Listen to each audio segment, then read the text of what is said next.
அல்லாஹ் உன்னுடைய பட்டோலைகளை படித்து காமித்தார். அடியானே, இந்த இடத்தில் நீ இந்த தவறை செய்யவில்லையா? அடியானே, இப்படிப்பட்ட தவறை நீ ஈடுபடவில்லையா?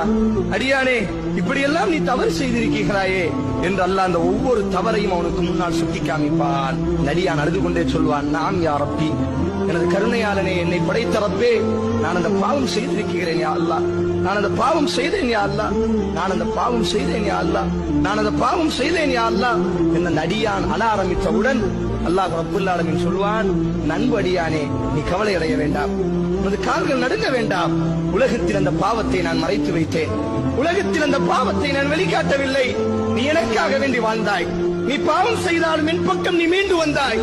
நீ பாவம் செய்தாலும் என்னை மன்னிக்கக்கூடிய ரப்பு ஒருவன் இருக்கிறான் என்று அந்த பாவத்தை விட்டு திருந்தினாய். என் பக்கம் நீ ஓடி வந்தாய். பகலிலே பாவம் செய்தால் இரவிலே கரத்தை தூக்கினாய். இரவிலே பாவம் செய்தாய், பகலிலே கண்ணீர் வடித்தாய். இப்பொழுதும் கண்ணீர் வடிக்கிறாய்.